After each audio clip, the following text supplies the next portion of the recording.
Hi there. How you doing? I hope you're well. My name is Stacy and I like old stuff. So today I'm going to talk to you about tintypes. Tintypes are a type of photography that evolved around the 1850s and 60s and 1870s. They were used in 1860s a lot, and it refers to a type of photography that was done on metal. And this type was very prevalent until a little later in the 19th century when more advances were made in photography. And you started seeing the photos on paper and cardboard like substance, and they were a little bigger. They were called cabinet cards, and I've spoken about those in other videos and shared them. The tintype started to kind of fizzle out in the early 20th century, but they were still being used in the late 1800s and into the early 1900s as kind of a novelty. They were very prevalent at sideshows and fairs, wherever tourists would go. They were tintypes because the method of developing them was quicker than in other photography. It only took minutes as opposed to waiting a long time with other types of photos at the time. So you could get your photo taken and actually wait for it to be ready in a few minutes, maybe longer than that. I don't know exactly how long, but it wasn't long. And you would take a photo of yourself home from the event you were at or the tourist place you were visiting. So I have a few of these here with me. I do collect these on occasion. You could find them in antique shops. You could find them on eBay. eBay has a lot of them. The prices of them vary. It all depends on condition, of course. And it depends on subject matter. Of course, if you have a famous person in the picture, they're going to be worth more. So they tend to be on this thin type of metal with sharp edges. So you want to watch your fingers when you're handling them. Like I said, the conditions of them vary. A lot of mine have some dents and scratches on them, and they're bent, but I kind of like that because it adds more character to them and makes them look even older. So, here is one of my tintypes. And you can see it's three ladies. And you could see some of the detail on that, on their hair and their dresses. Given the style, I would guess around the early 1900s, maybe 1905, somewhere around there, but I can't be sure. And there was a background there. The backgrounds were used very commonly. Photographers got really creative and started using backgrounds and props and whatnot in the early 1900s, and actually they started doing that in the late 19th century. Photography really caught on, and photographers were really experimenting and using various backgrounds and props and anything to make it interesting and attractive to customers. So this is another one. This is one of my favorites. Now, another downside to the tintype is not only are they small, as you can see, they're not very big at all. but they're very dark. And so you need to have a lot of light on them to see the details. And I have a large light next to me right now, so you can see it better. And you can see some of the details, the pleating in the skirts, and the fabric patterns, and the hats, and the parasols. They've got parasols. And once again, there's a background. I really like this picture because of all the different kinds of material the ladies are wearing. I just really like that. And I'm not sure the date of this. I would guess maybe 1900, but I'm not positive. Sometimes it's hard to tell. There is nothing written on the back of these that indicates the year or who these people are, but I like them. And now one of my favorites is 3 young ladies, possibly sisters, posing in their swimwear in front of a beach scene. This leads me to believe this photographer might have been at a shore town and set up his shop for the tourists at this shore town. And these girls decided to partake and put on their swimwear and pose. Now, I don't know if you could see this, but what I really like about this photo is that they're smiling.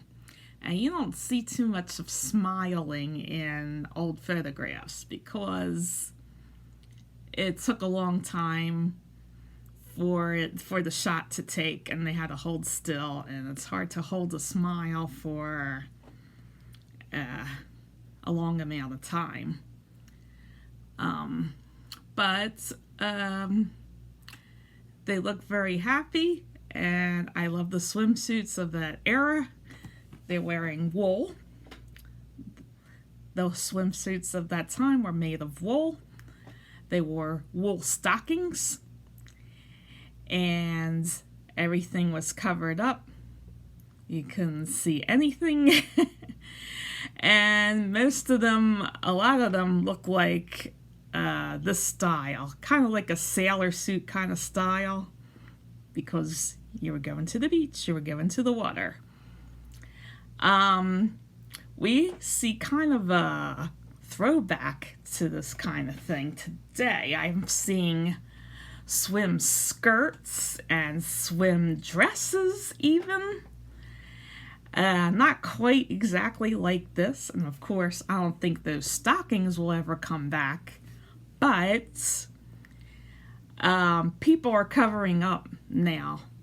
More nowadays, not because it's improper for a woman to go bare, but because today we know more about the sun and the damage it could cause in regards to skin cancer and stuff like that. So we know we're supposed to protect ourselves. But I just love this photo, absolutely. I can't tell their ages. I would guess maybe early teens, preteen to early teens. But this is just a sweet picture. And I think the one over here, she looks the happiest to me. She's got a big smile on there. So that is my discussion on tintypes. Now, besides photographs, I collect whatever strikes me, and I was shopping at a flea market recently, and I saw this antique bottle, and it's an antique bottle, Milk of Magnesia. I'm sure you're all familiar with that product. And I'm just going to read what it says. It says Milk of Magnesia, and it's got a trademark in the middle. And it says, received in U.S. Patent Office, August 21st, 1906. The Charles Phillips Chemical Company, that's who makes milk of magnesia, in Glenbrook, Connecticut.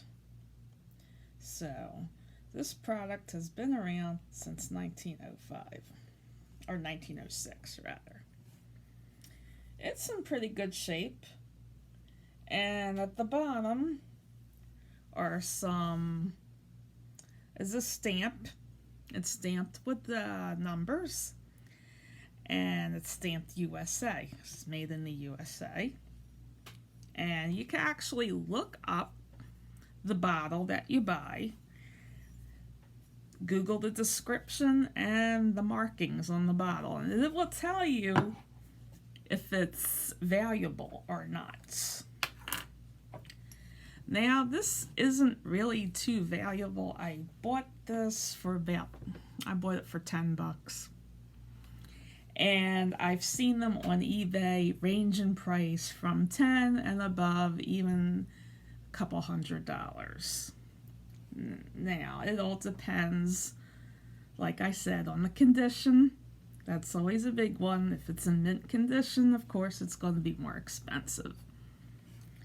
But you could find bottles like this in antique stores. Once again, eBay. I found this one at a flea market that was not strictly antique and vintage. It was a mix of vintage and new things, and it was a huge flea market. And I think I was lucky to find this, and I just love this color blue a lot. So, Phillips Milk of Magnesia. There you go. I'll give you a close-up of this, see? There you go. That's the trademark here. And then the patent date. And the company and location of the company. I'm kind of partial to the colored glass bottles, but there's a lot of the clear bottles out there floating around in the antique shops everywhere. So it's a neat thing to collect, and of course you could put anything in there if you so desire. And I toured somebody's old house, and they actually opened it up for people to tour, and they had a collection of bottles like these, all different old antique bottles, in a cabinet. It looked like an old medicine cabinet where they kept all these, and I thought that was such a cool look. And you could do that in your bathroom. You could buy even a small set of shelves or a small case and just hang it on your wall and load it up with antique bottles, and it'll look really cool. So I'm thinking about doing that. So that is all I have for today. I hope you enjoyed my little lecture, and I encourage you to tune in next time.